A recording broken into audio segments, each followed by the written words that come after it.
Selamat datang kembali. Oke, hari ini kita bakal coba gali pemikiran dari Sadhguru, ya.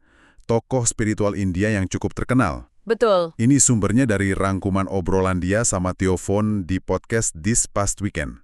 Topiknya ini gede-gede semua nih yang dekat sama kita. Bahagia, takut, teknologi, kerja, cinta.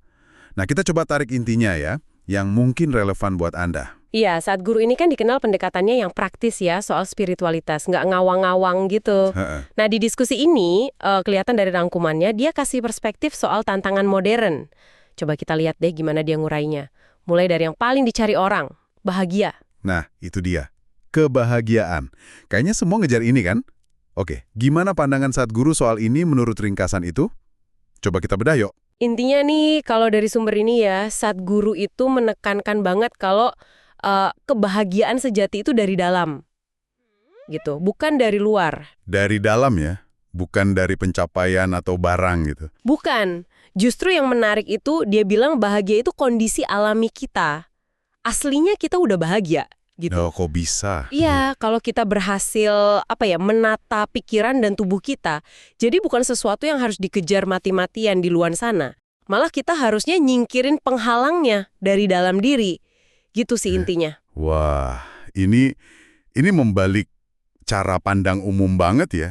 Biasanya kan kita mikir kalau udah capai A atau punya B, baru bahagia. Iya kan? Makanya ini menantang banget. Lepasin ketergantungan sama faktor luar. Oke. Nah, kalau udah ngomongin kondisi dalam diri, ini pasti nyambung ke soal rasa takut dan cemas. Gimana Sadhguru ngelihat ini? Kan rasa takut itu nyata banget rasanya. Nah, soal takut dan cemas ini, ringkasan itu nyebut kalau Sadhguru anggap emosi ini seringnya ya ciptaan pikiran kita sendiri. Ciptaan pikiran? Maksudnya? Maksudnya, akarnya itu seringkali di penyesalan masa lalu atau khawatir soal masa depan. Dua hal yang kalau dipikir-pikir nggak ada di momen sekarang kan? Iya juga ya. Masa lalu udah lewat, masa depan belum datang. Betul. Jadi, rasa takut itu subur kalau kita mikirin yang nggak ada di sini sekarang. Solusinya, yaitu sadar penuh di saat ini. Present moment awareness. Oh, jadi kayak jangkar gitu ya? Biar nggak kebawa arus pikiran negatif. Persis. Dengan fokus ke sekarang, pikiran nggak punya banyak ruang buat bikin cerita-cerita serem.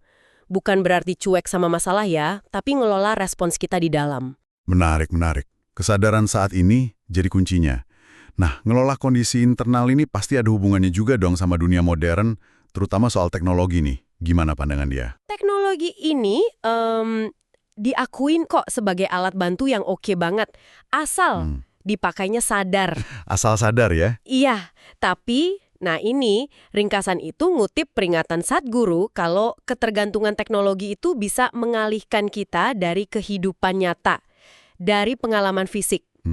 Mengalihkan ya? Kalau kita sambungin ke poin tadi soal bahagia dari dalam, ini jadi penting banget.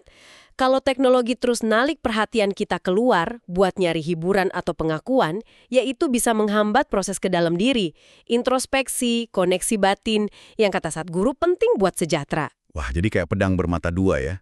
Bisa nyambungin kita ke dunia luar, tapi bisa juga misahan kita dari diri sendiri kalau nggak hati-hati. Bisa dibilang gitu, kuncinya di penggunaan yang sadar itu tadi. Oke.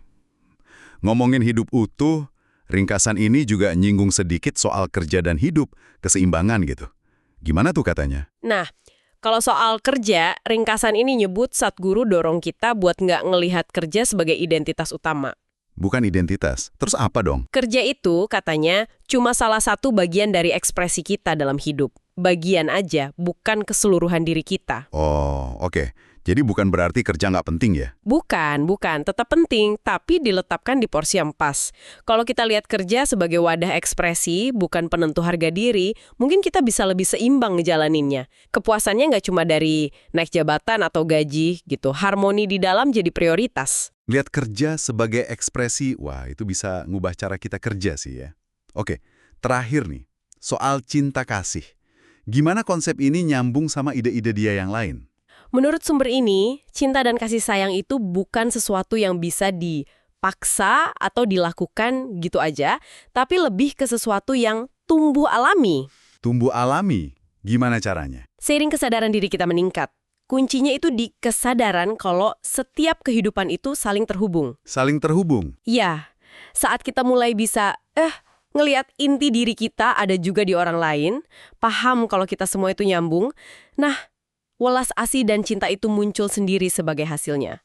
Bukan cuma emosi sesaat, tapi kondisi batin yang dalam. Oke.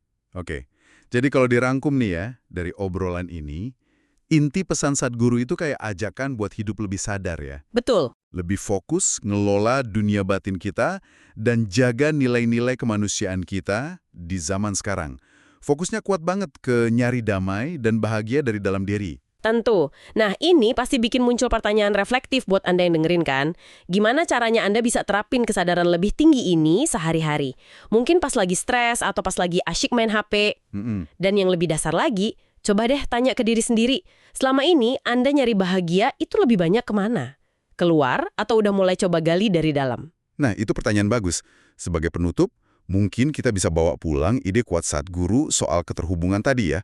Coba deh Anda bayangin, kalau kita benar-benar bisa, walau sebentar aja, ngelihat diri kita di dalam orang lain.